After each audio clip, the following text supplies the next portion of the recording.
Hey guys, how's it going? It's Sonic Ranger here with another toy review of Decepticon Brawl. Now let me explain. As many of you know, if you check my channel, you know I've already done a toy review of him. Kind of. Here's the reason why I'm doing him again. I specifically told my friends that I gambled with and lost a bet in order to make that silly toy review of him a couple of weeks ago. I told them not to. And I clearly quoted, "Do not put this review on Facebook." And what did they do? Thanks to an anonymous YouTube member who found out about it, told me to check out Facebook today, and what do you know?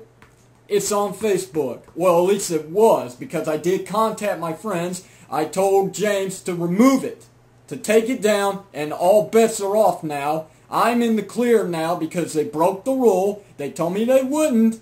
They would not put it on Facebook, but what did they do? They put it on Facebook, so I'm in the clear.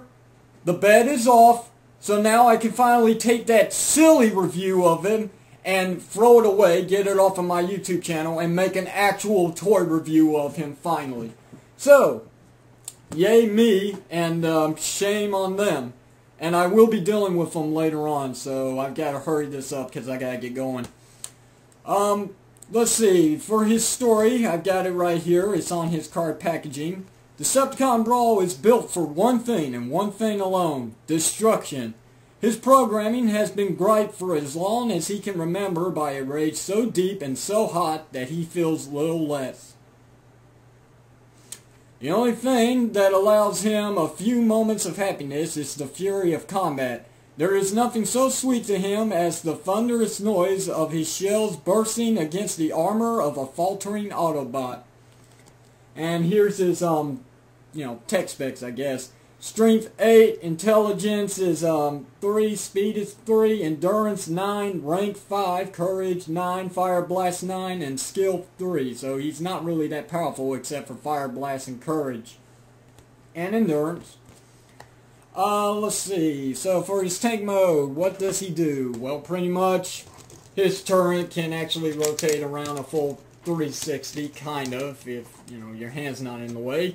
This top turret right here can rotate around a full 360 as well.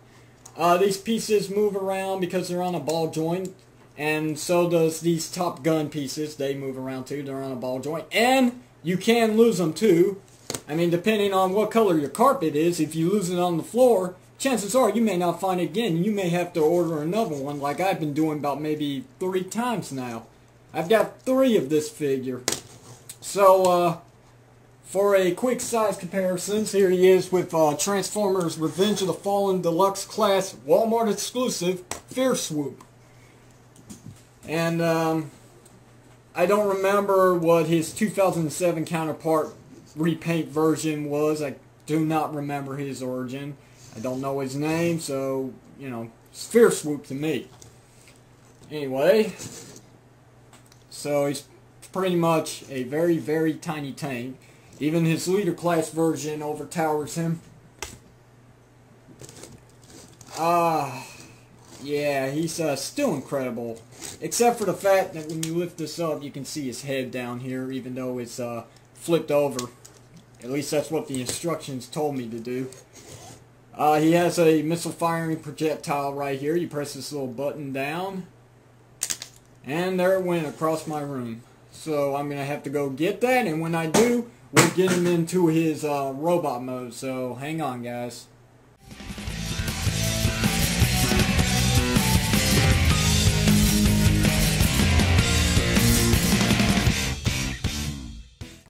Okay, has anybody ever figured out how to keep his arms in those little pegs?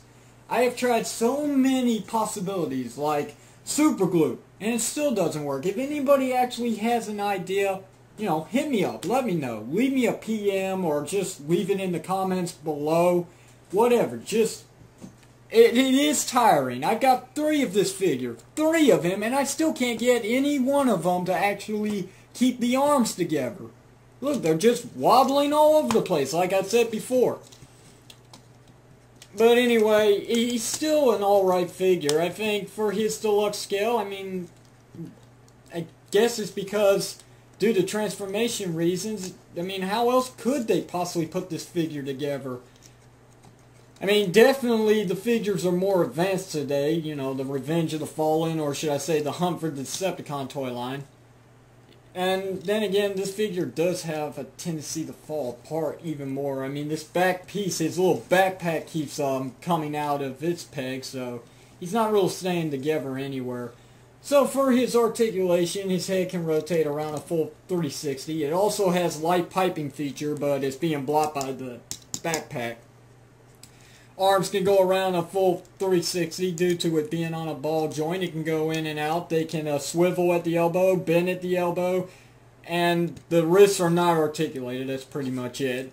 Waist does not have any articulation. The legs, they'll go up, they'll go back, they'll go in and out, they'll bend at the knee. They don't swivel, and the feet, they pivot up and down. But that's due to transformation reasons, and that's really it. That's all the articulation this figure actually has. But if it weren't for these arms, I'd say this figure was alright. And if you can't get Leader Class Brawl, then just go with this one. Because, you know, who cares? He's dead. He's not coming back. I mean, Michael Bay killed him off in the first movie. So, sadly, there'd be no reason to get the leader figure today. Get this little guy. I don't care. I mean, do what you want. For a size comparisons of this robot mode, let me see who I got. Just 1 second.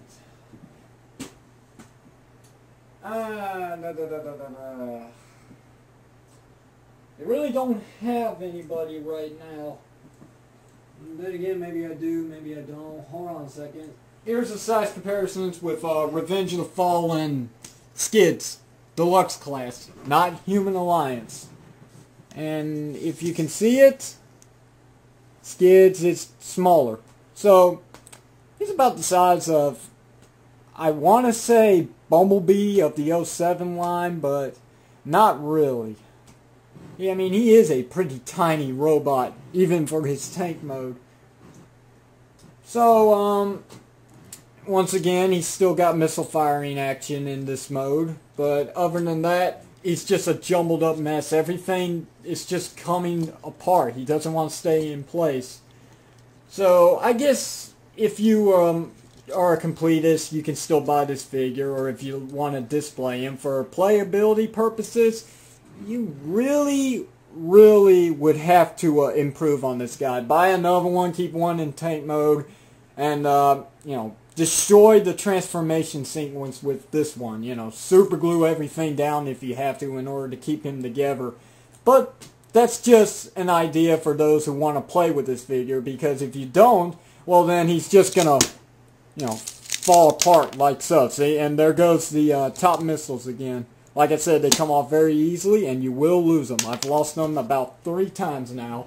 I am not going to lose them another time. No more. So just a second. So yeah, I mean, yeah, he's not really that good, but something about him that I like other than the leader class figure. I don't know what it is either. I mean, he's just a smaller scaled down version of the leader figure who doesn't want to stay together, but something about him I just like rather than his leader class figure. I don't know. I can't think of why, but he's just awesome to me. Yeah, kind of freaky, isn't it? Kind of weird that I say that this figure doesn't stay together, and yet I still like him. But that's just me, you know. I don't agree with anybody on YouTube. I do my own thing. So I guess this is where the review's going to come to an end. So if you enjoyed it, I hope you'll comment and subscribe. And just to let you guys know that I will be removing the other review of him as soon as I get him onto YouTube. So, sorry guys. And besides, you probably didn't like that one anyway because it was more of an insult to Starscream. So, that's me, Sonic Ranger, signing out. And, you know, I'll see you guys next time. Take care.